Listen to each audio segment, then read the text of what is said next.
Fala, gente boa. Bom, a próxima foto será essa aqui, tá?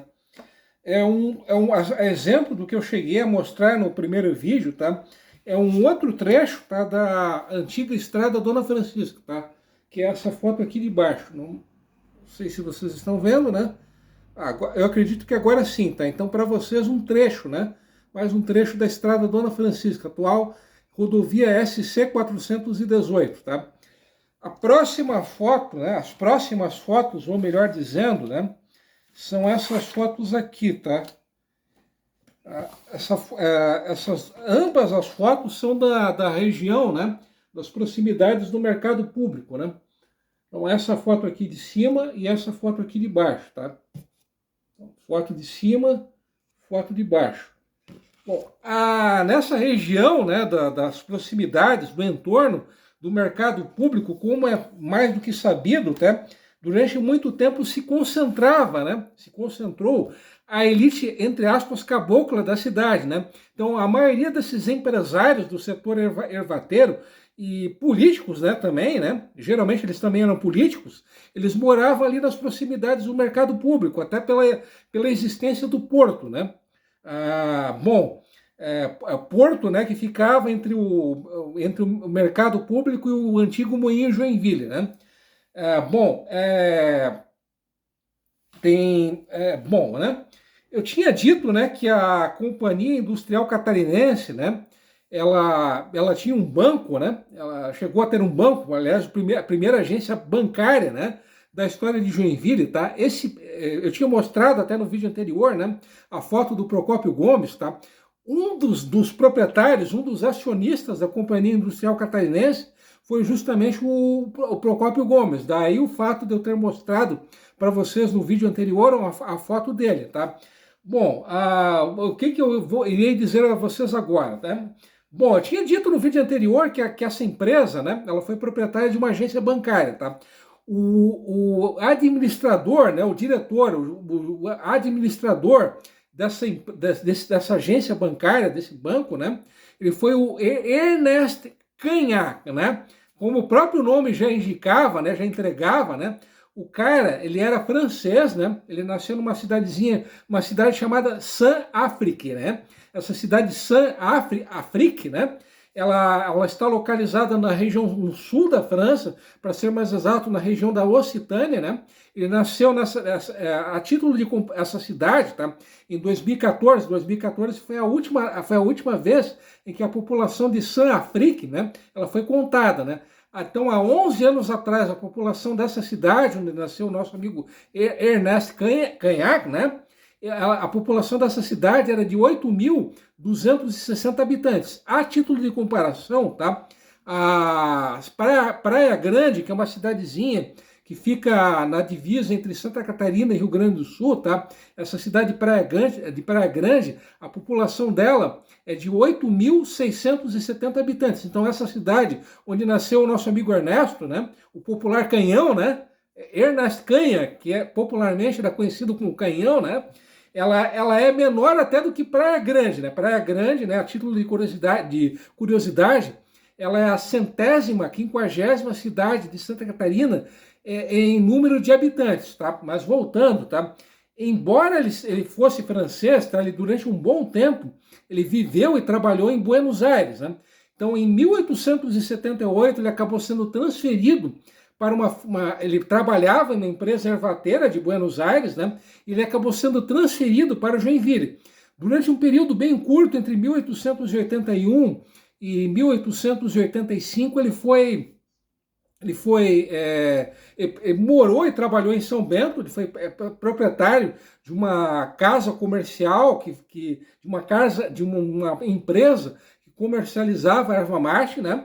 E em 1885 ele acabou retornando a Joinville e comprou aquele engenho de erva mate que eu citei no vídeo anterior, né? E que pertencia ao Antônio Sink, né? Que foi aquele paranaense, né? Aquele primeiro empresário ervateiro que veio do Paraná e que acabou dando início, né, ao ciclo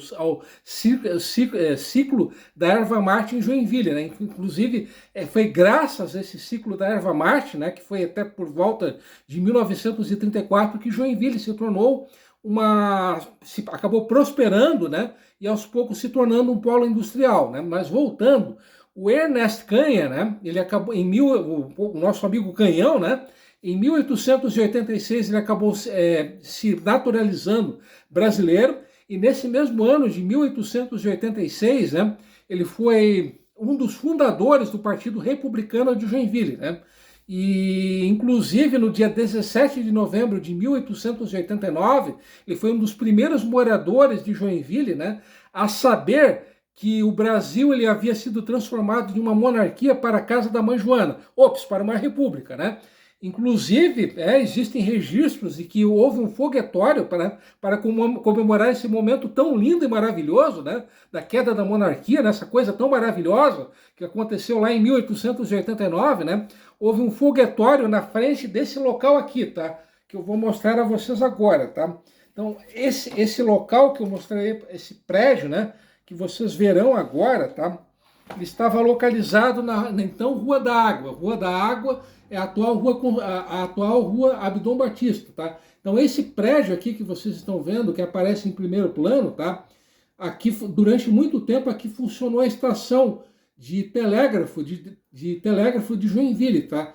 E depois de ter funcionado, né? A estação de telégrafo aqui durante muitos anos funcionou o Hotel Ipiranga, tá? Essa foto ela foi possivelmente não se tem a data em que essa foto foi batida, tá?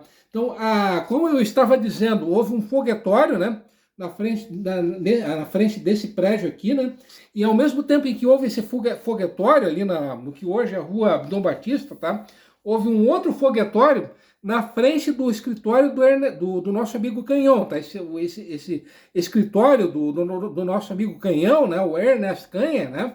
Ele estava localizado na esquina da rua Princesa Isabel com a Rua do Príncipe, né?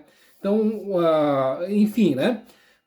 Bom, embora, tá, a monarquia ela tivesse sido derrubada no dia 15 de novembro de 1889, foi só 2 meses depois, né, que os antigos vereadores, né, aqueles que ainda tinham sido eleitos, né, no período monárquico, para ser mais exato, em 1º de julho de 1886, tá, esses vereadores que foram eleitos em 1886, tá, em 15 de janeiro de 1890, eles tiveram os seus mandatos cassados, né.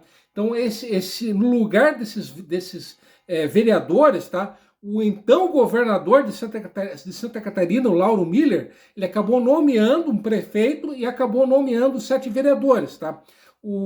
Inclusive, o primeiro prefeito, né, da história de Joinville, ao contrário do que certas fontes informam, né, não foi o Adolf Rautenhoff, tá? O primeiro prefeito da história de Joinville foi justamente o nosso amigo Canhão, o Ernest Canha, né?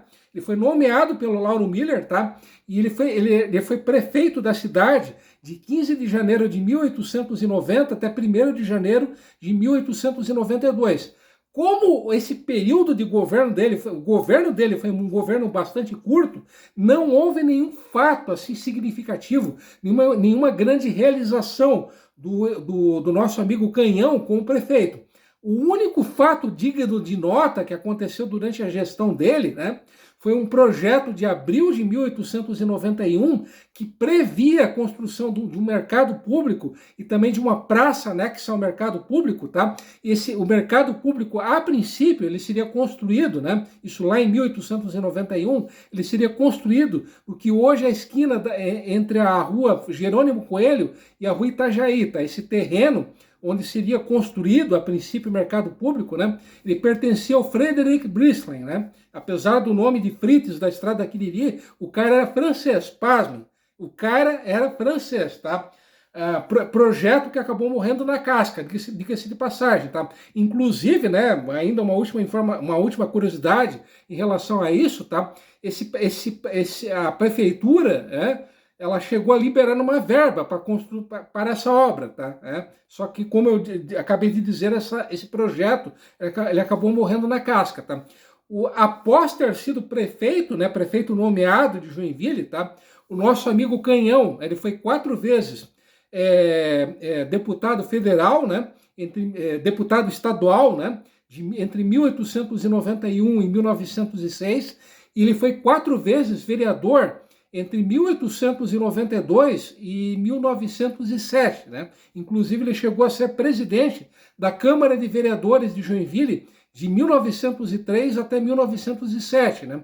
Embora ele tenha sido nomeado, ao invés de ter sido eleito prefeito, né? Ele era um cara, até uma figura, né, política muito boa de votos, né? Inclusive, nessa eleição de 1902, em que ele acabou sendo eleito vereador, ele recebeu 1.288 votos, né? Para nós, hoje, é um número bem insignificante, mas lá, há mais de 120 anos atrás, era um número bem expressivo de votos. Inclusive, entre todos os candidatos a vereador, o nosso amigo Canhão, ele acabou sendo o candidato mais bem votado, né? Como diria o falecido e defuntístico Luiz Henrique da Silveira, né? Ele era um cara votogênico, né?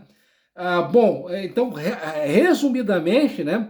Essa foi a trajetória do primeiro prefeito da história de Joinville. Mas até aquele cara que mora lá no alto da montanha, lá nos cafundós da China, né? Ele está perguntando, mas afinal de contas, que fato foi aquele, né? Que fato foi inusitado foi aquele que ocorreu em 1915, em que um mané, um cara, né? Ele acabou confiando demais em uma outra pessoa, né? Bom, a história foi a seguinte, tá? Eu tinha dito no vídeo anterior, né? Que em função da extinção da Companhia Industrial Catarinense, surgiram várias empresas ervateiras, né? Várias empresas menores no lugar dela, tá? Uma dessas empresas ervateiras, tá? Era a Abdon Batista e Companhia. Bom, até aí tudo bem, tá? Lá em 1915, um dos funcionários da Abdon Batista e Companhia, né, era o Francisco Klein, né? O Francisco Klein, que popularmente era conhecido como Chiquinho da Grana, né? Era um dos responsáveis, né, pelo caixa da empresa, tá?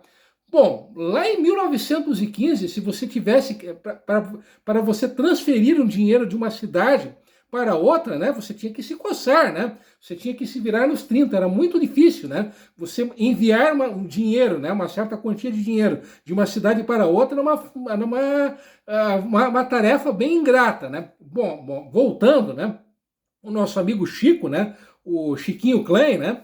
Ele, na condição de funcionário da Abdon Batista e Companhia, a tarefa a qual ele foi incumbido, né, foi de transferir 6 mil réis, né, 6 contos de réis, que na época era uma pequena fortuna, né? Era um valor bem considerável lá em 1915, né? Então a tarefa do Francisco Klein era transferir esse valor de 6 contos de réis, né, para uma filial que a Abdon Batista e Companhia tinha em Rio Negro. Rio Negro, que é aquela cidade, né, que fica na divisa do Paraná com Santa Catarina, que fica em frente a Mafra, né? É a cidade irmã de Mafra, né? Bom, mas como é que o nosso amigo Francisco, o nosso amigo Chiquinho, transferiria 6 contos de réis, que era uma pequena fortuna lá em 1915, para a filial da empresa lá em Rio Negro? Como é que ele faria isso?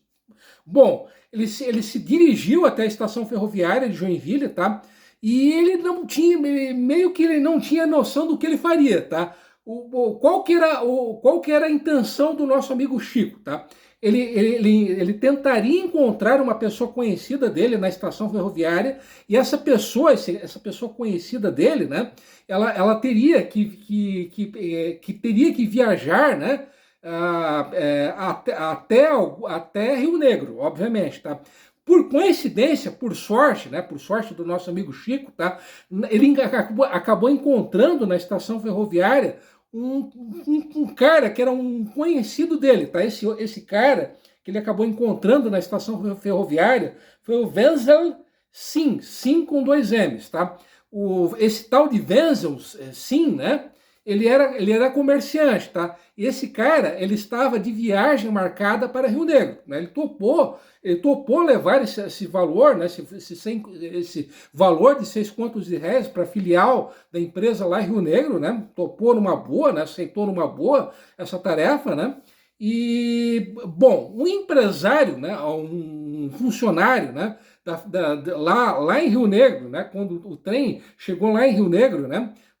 Assim que o Francisco Klein ele retornou até a sede da Abdon Batista e Companhia, ele mandou uma mensagem via telégrafo para a filial lá em Rio Negro, avisando que o Wenzel, sim, ele chegaria, né, de trem lá em Rio Negro, né? Bom, a filial, né, um funcionário lá da filial de Rio Negro, ele foi até a estação ferroviária aguardar, né, esperar a chegada do Wenzel, sim, né?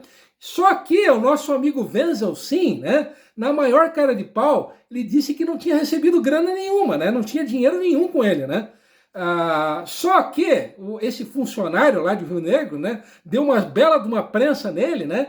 E o nosso amigo malandro, né, o nosso querido amigo Wenzel, sim, né, ele acabou entregando 3 contos de réis para esse funcionário da filial lá em Rio Negro, né? Só que ele não entregou os 3 mil, o valor restante da grana, né? Bom, ele acabou sendo preso, né? O Wenzel, sim, ele acabou sendo preso, ele acabou sendo liberado pela polícia, né? Ele acabou sendo romanticamente convidado pela polícia a ver o sol quadrado, né? E moral da história, esses 3 contos de réis que sumiram, eles jamais foram recuperados, né? Então essa é a história, né, do nosso glorioso amigo Francisco Klein, né, o otário, o funcionário do Abdon Batista, que confiou demais no malandro, né, no glorioso Wenzel, sim, né? Bom, vou ficando por aqui, até porque esse vídeo já está chato demais, insuportável demais, né? E longo demais, né? Mais uma vez, obrigado pelo carinho e pela atenção de todos vocês, né? Principalmente pelo tempo que vocês estão perdendo vendo esse mal acabado aqui falando, né? E como sempre, tradicionalmente, fui!